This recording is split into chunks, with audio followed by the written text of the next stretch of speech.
ನಮಸ್ಕಾರ. NCAB ಟೈಮ್ಸ್ನ ವಿಶೇಷ ಕಾರ್ಯಕ್ರಮಕ್ಕೆ ಸ್ವಾಗತ. ನಾನು ದರ್ಶನ್ ಹುಣಸೂರು. ಬ್ರ್ಯಾಂಡ್ ಅಲ್ಲ, ಬ್ಯಾಡ್ ಬ್ಯಾಂಗಳೂರು ಏನಿದೆ ಅಂತೀರಾ? ಹೌದು, ರಾಜ್ಯ ರಾಜಧಾನಿ ಬೆಂಗಳೂರಲ್ಲಿ ನಿನ್ನೆ ರಾತ್ರಿ ಇಡೀ ಸುರಿದಿರುವಂಥ ಗುಡುಗು ಸಹಿತ ಭಾರೀ ಮಳೆಯಿಂದಾಗಿ ಜನ ತತ್ತರಿಸಿ ಹೋಗಿದ್ದಾರೆ. ತಗ್ಗು ಪ್ರದೇಶದಲ್ಲಿ ನೀರು ನುಗ್ಗಿದ್ದು ಬೆಳಗಿನ ಜಾವದಿಂದಲೇ ಟ್ರಾಫಿಕ್ ಜಾಮ್, ಮರಗಳು ಬೀಳುವಂಥದ್ದು ಹಾಗೂ ಮನೆಗಳಿಗೆ ನೀರಿನ ಒಸರಿನಿಂದಾಗಿ ನಗರವಾಸಿಗಳು ಕಂಗಾಲಾಗಿ ಹೋಗಿದ್ದಾರೆ. ಇದು ಬ್ರ್ಯಾಂಡ್ ಅಲ್ಲ, ಬ್ಯಾಡ್ ಬೆಂಗಳೂರು ಅಂಥೇಳಿ ಜನರು ಆಕ್ರೋಶವನ್ನು ವ್ಯಕ್ತಪಡಿಸ್ತಾ ಇರುವಂಥದ್ದು. ಆಡುಗೋಡಿಯಲ್ಲಿ ಮಳೆಯ ನೀರು ಮನೆಗಳಿಗೆ ನುಗ್ಗಿದ್ದು ಬಾಡಿಗೆದಾರರು ಸಾಮಗ್ರಿಗಳನ್ನು ರಕ್ಷಣೆ ಮಾಡಿಕೊಳ್ಳೋದಕ್ಕೆ ಪರದಾಡುವಂಥ ಪರಿಸ್ಥಿತಿ ನಿರ್ಮಾಣ ಆಗಿತ್ತು. ಮಾಗಡಿ ರಸ್ತೆಯ ಭುವನೇಶ್ವರಿ ನಗರದಲ್ಲೂ ಕೂಡ 50ಕ್ಕೂ ಹೆಚ್ಚು ಮನೆಗಳು ಜಲಾವೃತಗೊಂಡಿದ್ದು ಒಳಾಂಗಣದ ವಸ್ತುಗಳು ನೀರಿನಲ್ಲಿ ಹಾಳಾಗಿ ಹೋಗಿದೆ. ಸೊಳ್ಳೆ ಬತ್ತಿ ಮತ್ತು ಸೋಪು ಮಾರಾಟದಿಂದ ಜೀವನವನ್ನು ಸಾಗಿಸ್ತಾ ಇದ್ದಂಥ ಒಬ್ಬ ವೃದ್ಧೆಯ ಮನೆ ಸಂಪೂರ್ಣವಾಗಿ ನೀರಿನಿಂದ ಆವೃತ ಆಗಿತ್ತು. ಈಗ ನಾನು ಏನು ಮಾಡಲಿ ಅಂಥೇಳಿ ಆ ಹೆಣ್ಣು ಮಗು ಕಣ್ಣೀರನ್ನು ಹಾಕ್ತಾ ಇತ್ತು. 5,000 ಬಾಡಿಗೆ ಮನೆಯಲ್ಲಿ ನಾವು ಇದ್ವಿ, ಇನ್ಮೇಲೆ ಇರೋದಕ್ಕೆ ಸಾಧ್ಯ ಇಲ್ಲ ಅಂಥೇಳಿ ಮತ್ತೊಬ್ಬ ಮಹಿಳೆ ಕೂಡ ಆಕ್ರೋಶವನ್ನು ವ್ಯಕ್ತಪಡಿಸಿದ್ದಾರೆ. ಇನ್ನು ಮಾಗಡಿ ರಸ್ತೆಯ ಭುವನೇಶ್ವರಿ ನಗರದಲ್ಲಿರುವಂಥ ಯಲ್ಲಮ್ಮ ದೇವಿಯ ದೇವಸ್ಥಾನ ಕೂಡ ಮಳೆ ನೀರಿನಿಂದ ಜಲಾವೃತ ಆಗಿತ್ತು. ಪ್ರತಿ ಮಳೆಗಾಲದಲ್ಲೂ ಕೂಡ ಈ ದೇವಸ್ಥಾನಕ್ಕೆ ನೀರು ನುಗ್ಗುವ ಸಮಸ್ಯೆ ಮತ್ತೆ ಆಗ್ತಾ ಇದೆ.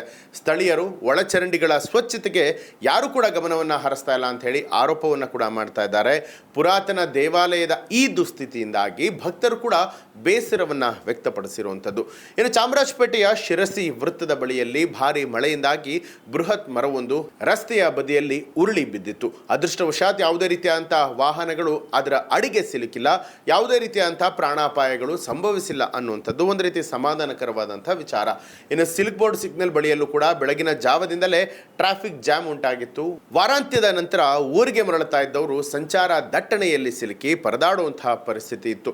ಇನ್ನು Majestic, KR market, Jayanagar, Vijayanagara, Rajajinagar, Hebbal ಮತ್ತೆ ಕೋರಮಂಗಲದಂತಹ ಪ್ರದೇಶದಲ್ಲಿ ಭಾರಿ ಮಳೆಯಿಂದಾಗಿ ಸಂಚಾರಕ್ಕೆ ತೊಂದರೆ ಉಂಟಾಗಿತ್ತು. ಇನ್ನು ಮಳೆಯಿಂದ ಉಂಟಾಗಿರುವಂತಹ ತೊಂದರೆಗಳಿಗೆ ಬೃಹತ್ ಬೆಂಗಳೂರು ಮಹಾನಗರ ಪಾಲಿಕೆಯ ವಿರುದ್ಧ ಜನ ಆಕ್ರೋಶವನ್ನು ವ್ಯಕ್ತಪಡಿಸಿದ್ದಾರೆ.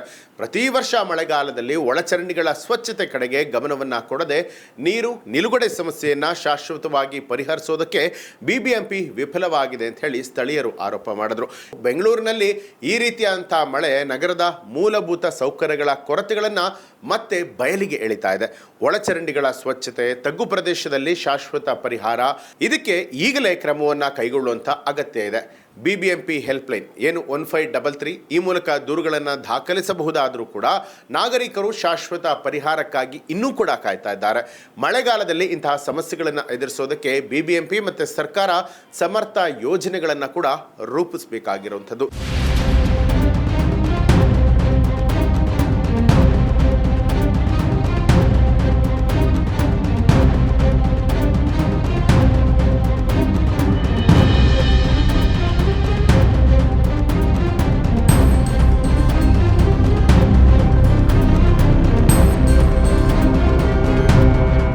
ನೀವು ಕೂಡ ಬೆಂಗಳೂರಿನವರಾಗಿದ್ದರೆ ಈ ಒಂದು ಸಮಸ್ಯೆಯ ಬಗ್ಗೆ ನಿಮಗೆ ಏನನ್ಸುತ್ತೆ ಅನ್ನೋದನ್ನು ಕಮೆಂಟ್ ಮಾಡಿ ತಿಳಿಸಿ. ಹಾಗೆ ಯಾರೆಲ್ಲ ಇನ್ನೂ ಕೂಡ ನಮ್ಮ ಚಾನಲನ್ನು ಸಬ್ಸ್ಕ್ರೈಬ್ ಮಾಡಿಲ್ಲ, ಈಗಲೇ ಸಬ್ಸ್ಕ್ರೈಬ್ ಮಾಡಿ, ಬೆಲ್ ಐಕಾನ್ ಒತ್ತಿ.